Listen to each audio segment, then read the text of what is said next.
Hey everybody, it's John Kraska with Every Library, the Every Library Institute. It is Banned Books Week 2025. Those of you who are watching live know that we are closing things out with this conversation at the end of a very full week of great conversations with authors, publishing professionals, the occasional narrator. I think we had an illustrator or two this time around. The chance to be able to talk about the culture of reading and the joy of writing, the relationship between the writer, their publishers, the bookstore or the library that connects them, and then to the reader.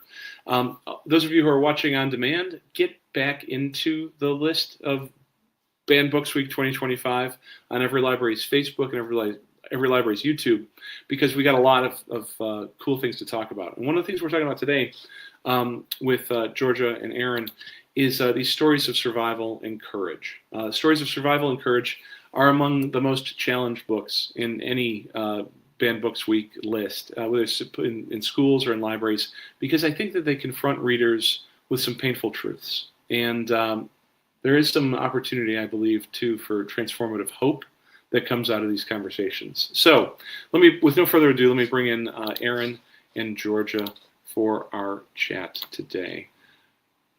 Hey, the technology worked. Congratulations, we did it. So let me do the official bios, and then we'll get into it, okay? So when Georgia Hunter was 15 years old, she discovered that she came from a family of Holocaust survivors. Years later, she embarked on a journey of intensive research determined to unearth and record her family's remarkable story. The result is the New York Times bestseller, We Were the Lucky Ones, which has been published in over 20 languages and adapted for television by Hulu as a highly acclaimed limited series. One Good Thing is her second book. She lives in Connecticut with her husband and their two sons. Sorry, not twin. Their two sons. I'm not trying to give you a family you don't deserve, Georgia. I'm sorry. Hi. It's fun though. Yeah. Good to be with you today. Thanks for coming. Thank you so much for having me. I'm so excited to be here. Absolutely. Erin Crosby Eckstine is an author of speculative historical fiction, personal essays, and anything else she's in the mood for. Born in Montgomery, Alabama, she grew up between the South and Los Angeles before moving to New York City to attend Barnard College. She earned a master's in secondary English education from Stanford and has taught high school English for 6 years. She lives in Brooklyn with her partner and their cats. Erin, thanks for hanging out with us today, too. Thank you so much for having me. Absolutely. All right, so both of your novels, We're the Lucky Ones and Junie, stem from real histories, whether it's family history or ancestral history. Can you talk with me a little bit about the responsibility of touching those histories and also the challenges of fictionalizing those stories? I mean, there's some painful truths that you discuss in both of these books. Georgia, do you mind going first? Yeah, sure, of course. We Were the Lucky Ones was entirely an ancestry project for me, sparked by a discovery at 15 that my grandfather was a Holocaust survivor. And not only that, but he came from this huge family of survivors. So I grew up with a lot of questions. And in my early to mid 20s, set out with my little digital voice recorder to interview as many relatives as I could to try to piece the story together of how they managed to survive. And it was a very emotional experience, learning that history and then also kind of translating the way in which it was told, which was often through second generation survivors, because I had one relative who was a baby at the start of the war who was able to share her firsthand memories of what it was like to be a child growing up in the Holocaust, which, as you can imagine, was horrifying and heartbreaking. But aside from Felicia, the stories were passed down through second generation cousins. There were 10 of them. So often those stories were shared with a bit of distance and stoicism, and often even levity and laughter. Like there were moments that there was a story about a disguised circumcision that was told with a lot of laughter. And then when I had to put myself in the shoes of that relative, and write the scene of how that unfolded, I had to constantly remind myself, like, there was nothing funny in this moment. This was a life or death moment. You know, he was trying to survive, trying to prove that he wasn't Jewish in that moment. So it was a really interesting balance for me of trying to kind of remember these family members had no perspective that we have today. Looking back, right, with his history, it's so interesting to like, you can look back through statistics, you can kind of see it through a black and white or sepia tone lens. But when you try to, my goal was to try to tell that story as truthfully as possible. And in doing so, put myself in the shoes and hearts and minds of those relatives and tell it through a very human lens and kind of in real time, so readers could experience it as if they were there. So it was sort of this balance of trying to use my imagination and my creative license. And that's, I think, where the historical fiction comes in, is I didn't have the chance to ask them questions and to hear what they were thinking and feeling and saying. So I, to the best of my ability, created those details, which, in the end, I think really could have possibly even brought the story closer to the truth than the stories that were passed down to me, if that makes sense. It does. Can I ask a follow-up question that you don't have to answer? Mm-hmm. So you're 15. Was it that the family just never talked about it, never came up, or was it a story that they were suppressing in some way, shape, or form? For my grandfather was the only one of 5 siblings who didn't keep the Jewish faith. So everybody else in the family, there's a huge, I think 120 of us now, down from those 5, so descendants. There's a very small slice of that pie, if you will, who were not raised in the faith. He landed in a place in the States where there were no other Jews and no other Poles, and made it his goal to assimilate. And he was also like a very positive and charismatic and forward-thinking guy. So I don't think it was a suppression. I don't think it was a deep, dark secret. I was an only child. He was sick by the time I was 11. So I think, you come of that high school, middle school, teenage years, you start to ask yourself, like, wait, where did I come from? Why am I the way I am? Yeah. And so it was too late by the time I made this discovery, thanks to an English assignment, like a high school English assignment that's like, go out and interview a relative. And I interviewed my grandmother. So that's interesting. The omissions of history and the commissions of family sometimes. And I thank you for answering that question for me.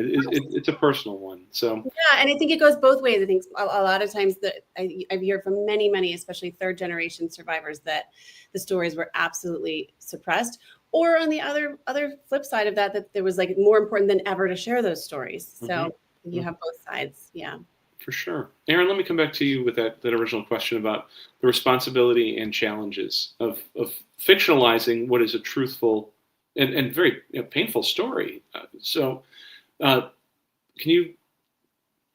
Absolutely. I'm looking for that kind of reflection. Sure. So I think for me, in writing Junie is loosely based on the story of my grandmother's grandmother's grandmother, who escaped from slavery in Alabama just before the Civil War. And within that story, because it is slavery, we have like next to no information on what her life was like during that period. The way that I learned the story was through my own grandmother. My grandmother was very much like the keeper of our family ancestral stories, and my grandmother and I were very close. And so my grandmother had told me the story of this ancestor who we refer to as my Grandma Jane. She told me sort of the story of Grandma Jane with the amount that she knew. But again, this was her grandmother's grandmother. Like we're going so far back at this point that we're at distant points, though, that even the fact, frankly, that my grandmother had enough details about this person just through oral history it really speaks to, I think, just how much my family was trying to keep alive family history via oral traditions and just passing these things on. I did feel a good amount of responsibility trying to take on that story and work with it. But the reality was, with my book, because the book takes place prior to, it's based on the idea of my Grandma Jane, but it takes place on the plantation prior to any sort of escape. So because we had no information about her life then, I essentially had that was where the fiction came into it, really, was me being able to be like, well, I know where this woman ended up. I know what happened to her after this point, but I have no idea what her life was prior to this point. And so that was really where I got to get involved in fictionalize and really incorporate historical information as well as, speculative stuff. The book's a ghost stories. There's a bunch of extra stuff going on there. And that's sort of where it built up to. I feel like for me, responsibility wise, I wanted to be able to successfully convey that experience of being enslaved. I wanted to make sure that I was getting a lot of those details correct via my research and things like that. But a lot of what I also took away from that process was how different those experiences were for different enslaved people, that there really weren't a whole lot of, I think we often perceive of that experience as being rather monolithic, that like every single enslaved person had this very similar experience, but it's actually quite different depending on who your master was, where you were in the house, what was going on. Like there's so many things that were different. And I wanted to some extent lean into creating something that was going to be individual to my character and to this experience and to the issues I wanted to dig into.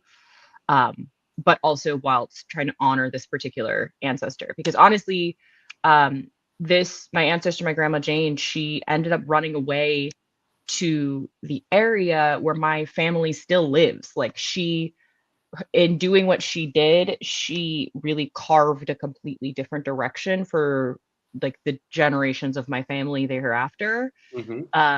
And for a whole bunch of different reasons. I think we would all be in a very different place if she hadn't done what she did when she did it.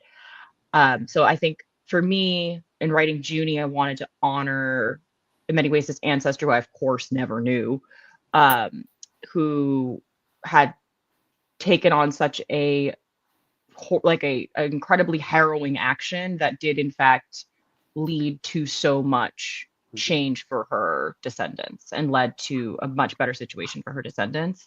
So that was really, I think, the responsibility I felt trying to convey the story. And I wanted to be as authentic to the details I did know about her as I could. But it was, that was, I think, her. So I'm a little jealous that somebody you know about the life of somebody who was that far back in your family. And this is not a question that I'm trying to play gotcha with, but I think about that tree and the number of people who go back every time you go back another generation. There's a multiplying effect. And this is not a gotcha question, Erin. But does your family have a history of the other people in that generation in the same fidelity that they have to your grandmother's grandmother? No, we don't. That's the one that I know. So she rang a bell that's still coming down through generations. Basically, the way that it works is the reason why we know about her is that I was in large part raised by my grandmother. My grandmother and I are very close. I grew up there. My grandmother was raised by her grandmother, and that grandmother was raised by Grandma Jane. So if you think about it, what it is that there was a long line of people who spent a lot of time with their grandmothers. Yes. And so the reason why it got retained is because of that. Like it skipped these generations. And so because my grandmother had all of the stories of her grandmother telling her about her grandmother, that's how it all filtered. And I'm not throwing all guys under the bus, but women listen in a different way than men do, and it's to our detriment over here sometimes. So. And we retained that. We have some other stories too of other parts of my family, not necessarily my grandmother's side that I can immediately remember, or there probably are, and I'm just not thinking of them. My grandmother had so many family stories, but so did my granddaddy's side, and so we get people going a ways back, but usually, to be honest, being African American, they all end at slavery. Like slavery is the end where you get the slash mark and you don't know what happened to people before that because you can't trace them, or people you just didn't know. That it's like 1865 is this kind of demarcating line of knowing any information. Yeah, the records from the Freedmen's Bureau are all we got. Yeah, exactly. Yeah, I get you. So let's talk about your books a little bit more, if I could. And I want to check in with you about not just what it's like to write it, but what's the story about? I mean, Georgia, can you take us through a little bit of what the setting, the characters, and your hopes were for the reader on your book? Sure. Would you like me to talk about We Were the Lucky Ones, the ancestry? What's the one based on ancestry? Sure. Yeah. I mean, the story in a nutshell follows my grandfather and his siblings, a large family of his parents, also a young niece, a family of Polish Jews, as they scatter at the start of the Second World War on a twofold mission. First, of course, to survive, and second, to reunite. And when I say scatter, they scattered far and wide, like across 5 continents scattered. So their stories are very unusual as far as they didn't fall into the group of people who ended up in concentration camps. They were carrying false Aryan IDs. They were in hiding. One was shipped off to the Gulag in Siberia and probably managed to survive that way. Ended up in the army. My grandfather ended up in a boat in France, leaving France for Brazil with a stop in Africa. So their paths were, they traveled far and wide. And so it's sort of interesting to think about through their story, you get somewhat of a global perspective of what was happening during that war. But my goal was to tell it through one very personal family lens. So each chapter is told from a different sibling or parent's perspective.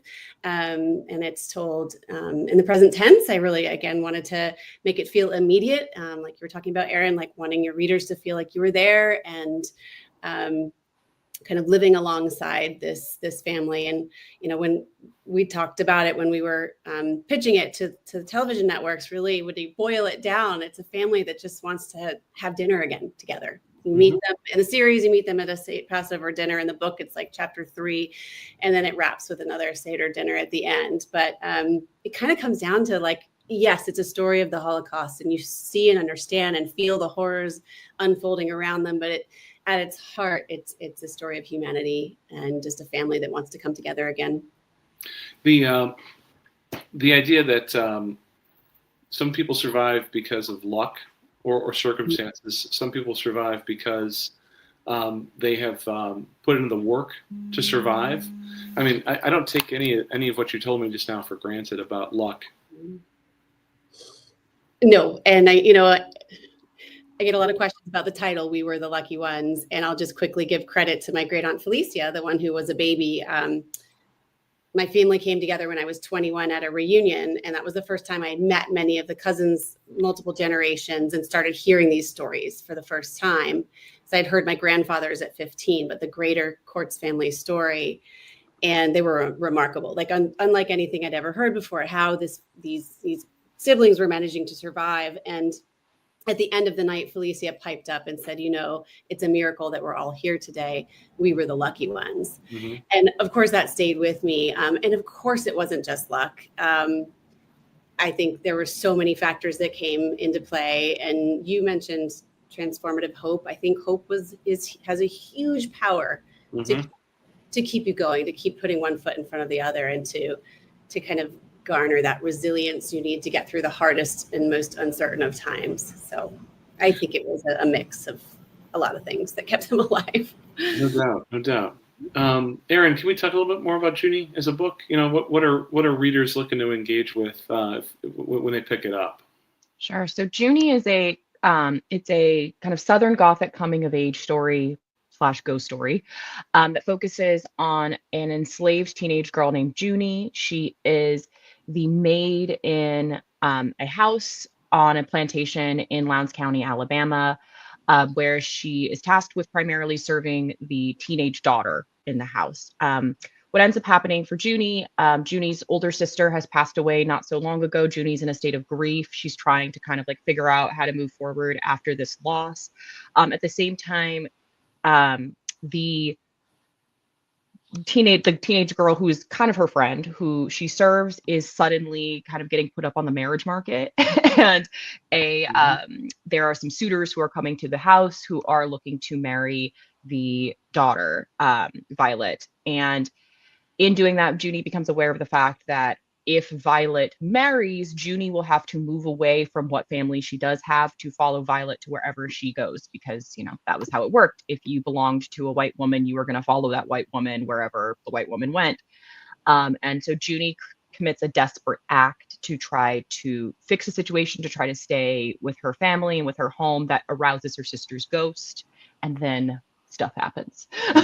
And then things happen from there. So Junie is really, to me, it was meant to be a reflection of a teenage girl sort of awakening to liberation and survival. I wanted it to also very much be an examination of what love looks like under conditions of abuse, and how the human spirit may persevere with love through these things. For me, I often felt like a lot of novels that focus on this time period kind of fall into two categories. You either get like literally Gone with the Wind, where it's like the slaves just were so happy to be there. Everybody was having a grand old time. Or you have the flip side, which I think is more accurate, but you have a lot of depictions of slavery where it is a non-stop, just physical abuse, that it's all focused on this idea of just the horrifying physical abuse that slaves suffered. And what I was more interested in exploring in my book in particular was I wanted to dig into the systemic and more like psychologically abusive part of it. So I wanted to dig into how there's sort of relational abuse, how the relationships themselves form under these conditions. I also wanted to dig into how some of the characters or the people in those spaces that we often don't think of as being in trapped situations may also be in trapped situations, and how those sort of overlap.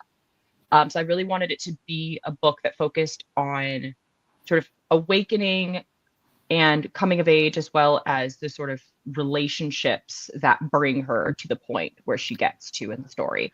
So that was really my primary focus, and when I was kind of putting together the book and what I wanted to do.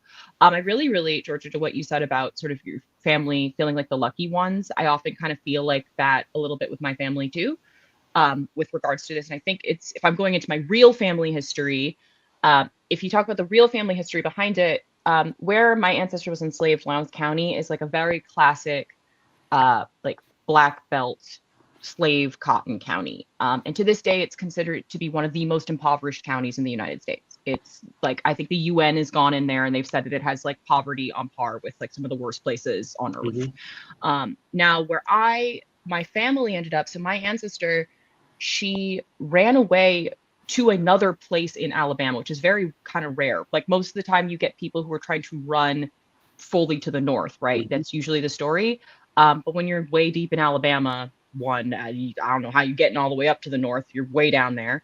And two, there were very interesting historical circumstances where there were actually these little pockets that people often don't know about that were more more abolitionist, more like willing to accept Blacks' land ownership, who were just like generally less well, they were still horrible, but differently horrible. So my ancestor, because she actually made this decision to run from Lowndes County to the area where my family's now from in Elmore County, the county or the place where she ended up had much more abolitionist sentiments and had a lot more openness to Black land ownership. She was able to, and they also had a much higher Native American population at the time. And it made it a lot harder for a lot of the white people in the area to like really dig in, because basically the Native Americans there just like kept attacking them and keeping them off the land.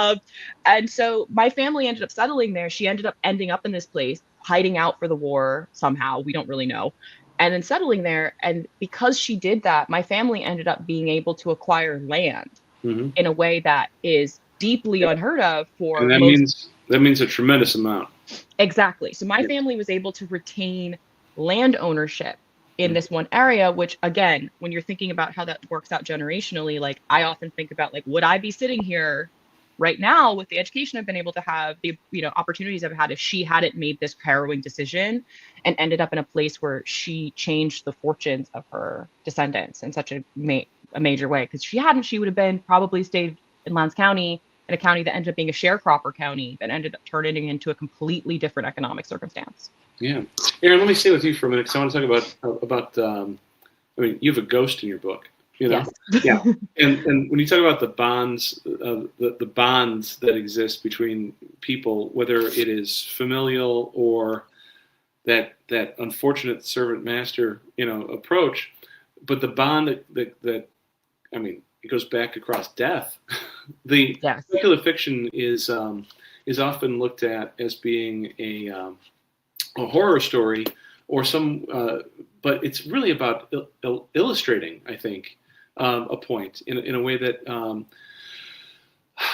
bridges some of those barriers that somebody has. Okay, if you're going to be reading this thing and you're like, okay, I accept the idea that there's a ghost in this, that there's something supernatural. It lets you have a conversation as an author, I think, at a different kind of level with a different kind of cadence than it would.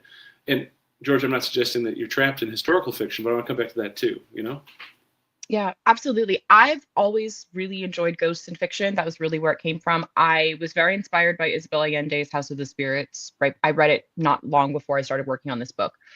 And I've always found sort of the overlap of ghosts as this sort of lens into these like liminal spaces, into the past, into memory, to be very interesting. I like wrote my senior thesis about it in college. It's just something I've always enjoyed. And so I always knew that if I was going to write this, I was going to do something like weird. I was not going to do straight ahead historical fiction. There's going to be something like this. And I wanted to incorporate the ghost because I wanted to utilize her sister's ghost throughout the story as a means of connecting to that sort of like liminal space Mm-hmm. in a way of people who are existing in between these different spaces. I felt like if the ghost could tap into a level of like raw emotion that isn't always possible with characters who are completely alive. I wanted to just be able to use her almost. It's funny. I didn't think of this at the time. I like didn't realize it until much later. But in some ways, the ghost ends up acting a little bit like the Claudius ghost in Hamlet. Like I feel like her sister's ghost kind of has a similar vibe in the sense of sort of rolling up and being like, here's a lot of information that you now need to decide what to do with. Mm-hmm. That's kind of and then a lot of the book is Junie in sort of the Hamlet role of being like, do I do what this ghost just said? So I've always enjoyed ghosts for that. And I think ghosts are so interesting because they also beg the reader to question, like, is this ghost really there, or is this character just imagining the ghost? Like, what's Right. going on? So I just really enjoy ghosts in stories for that reason, and utilizing them in all kinds of interesting and different ways. So that was really why I wanted to bring it in, and also to once again shows the sort of like love and relationships transcending death in that way. No, I think it's really cool, Georgia. I mean, you could have written potentially a biography. You could have written an accounting. It could have been a diary. But the historic fiction as your technique. I mean, I would think that there's something liberating about that, but also the fidelity issues. Absolutely. I probably could have written it as nonfiction, and I actually pitched it in the beginning as nonfiction, which was it took me 10 years. I mean, this is it took me so long to write this book and record this book. And I went into it as the granddaughter. I had no idea. I didn't think of myself as an author yet. I had no idea what shape or form it would end up taking. And I actually had one publisher say they would only publish it as nonfiction because the stories were so unbelievable. And I was like, okay, I'm going to take that as a sign of a good sign, because the stories really are remarkable. They were to me too, which is why I had to write them down. But no, I absolutely always felt that pressure to tell the story as truthfully as possible. And so I didn't veer at all. Maybe I changed one name, or if it was too repetitive, there were too many names that sounded the same in Polish that might confuse a reader, or I had to add a character to figure out, well, I knew, this one character found a seamstress who told her about a convent where she could hide her daughter, but I didn't know anything about that seamstress. So I'd made up kind of her character, but that was really sort of the connective tissue. All of the bones of the story were really rooted in truth. So, and it added that responsibility you feel is real. And we carried that with us in the making of the series too. It was really powerful. Everyone was so committed to that, which felt really good to bring that story to life. And I think for me, it's wild, right, Erin, like thinking about the decisions your ancestors made and how they've trickled down and affected your life so majorly, and just like complete huge 180 ways, right? And for me, I don't know how it felt for you, Erin, but sharing my book and then the series with my family was probably the scariest thing I've ever done, because I love all of my readers, I adore all of my watchers, but there was no one I cared really more about than appreciating the story than my family, especially on that side, right? So for them to read it and give me, the feedback, they've been so thankfully supportive and positive in how the book is resonating with them. And I've had cousins say, I feel like I've gotten to know a grandparent who I never met. I never got to meet my grandfather, Adam, because he died, before I was born. But thanks to your book and now the series, I've been able to read about him and watch him coming to life on the screen in a way that I would never have gotten to know him in that way. And so to me, that's everything. That's fantastic. Well, we're coming up on time. It's a lovely conversation. I just want to check in with you. What are you hoping for? Well, I got to do the what's up next, conversation. If you both got a what's up next, but no one writes without having a hope for the reader, and whether you've heard from the reader, even with this current book, Georgia, with the hope for the reader. Tell me a little bit about, we put pen to paper. It's perilous, but what is that hope? That's a great question. I think it's so wild to think about the world today. And looking back, when I set off in 2008 to start interviewing relatives, if you had told me that the state of the world today, that the themes of this book of persecution and anti-Semitism and polarization and this great divide that we're in, would feel so relevant, I would have never believed you. Which I think, I'm kind of glad I went into it with sort of a more innocent or curious lens, because I wasn't after trying to make a point. I really, truly, in both of my books, was trying to tell a human story and tell it in a way that, yes, this is to the backdrop of this pretty horrific chapter in history, but I prefer to let my readers sort of take what they will from that information and try not to make any sort of political or sweeping statement out of it. So that said, I do feel like a thread that is carried through both of my books is, and you've talked about this, Erin, is love. And I think when you can write about a time that's very difficult, stories of survival and courage, that is required of these real people to get through this time period. If you can write about it in a way that allows people to step into their shoes and to really feel what it would have felt like then, you kind of remove that distance. And in doing so, I hope you create understanding, but also some empathy. And you can kind of relate. And I think today, with the world the way it is, the more we can relate and the more we can empathize and understand, the better the world will be. So my hope is that it brings not only hope and inspiration, because this is a story, both of them, of these incredibly sort of courageous, resilient, gritty people who wouldn't give up, right? So drawing some hope and inspiration from that, but also just some empathy of what it was like to live through that time. Yeah, the empathy quotient there. You can't have a cold heart after reading a book like that. So, Erin, talk to me about the hope that you have for the reader. I absolutely agree with Georgia on the empathy piece. That's always what I've said with this book, is that I want people to be able to more deeply empathize with a type of person that I think that through the lens of history, we've felt ourselves distanced from. I think a lot of people want to distance themselves from slavery. I mean, let's be real, they're actively trying to remove instances of slavery from national museums. They are trying to literally sanitize slavery throughout this country right now. And I really think that it's more important than ever to read accounts and stories that do actually focus on this history. I wanted to be able to do it, though, in a way that allowed people to see this enslaved character as someone to really deeply empathize with, and as a person. That was really what was most important to me in conveying in Junie, that she's flawed. She has dreams. She has a lot of different contradictions. She is figuring out a lot of the same things that all of us humans are figuring out, as are her family members, as are the other people in the story, because I wanted it to be something where you had to really see her as a complete person, and that makes her circumstances all the more harrowing. You cannot distance yourself from it, because I wanted her to feel like someone who you might know or relate to or feel connected to. So it's really the empathy piece was the number one thing I wanted. I believe similarly, I think when I first started writing this book, I had a sense that, unfortunately in this country, writing about Black history has always been a thing. I feel like it's always been controversial in some way. I think it's a lot more controversial. I think it's become more controversial with the book coming out than it was maybe at the time I even started writing it.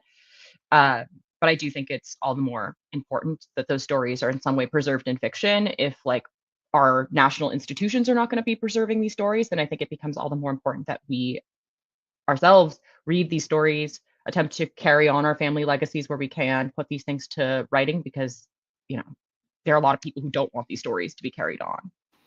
I think it's very well put. The idea that it doesn't have to be nonfiction to be truth-telling. The speculative fiction, historical fiction does carry with it those powerful truths. And I think that our watchers today, our listeners today, would really enjoy picking up any of your works. I really appreciate you both for being here today and having this Banned Books Week 2025 conversation with me and spending a little time with Every Library. Erin Crosby Eckstine, Georgia Hunter, this was a real good chat. I enjoyed it. I hope you did too. Absolutely. Thanks so much for having us. Yes, thank you so much. This was great. Yeah, absolutely. So what we always do at the end of these things is we wave the camera. I put up the thing again. You can do it. You wave at the camera. There we go. And then I'll see you in the green room. Thanks, everybody.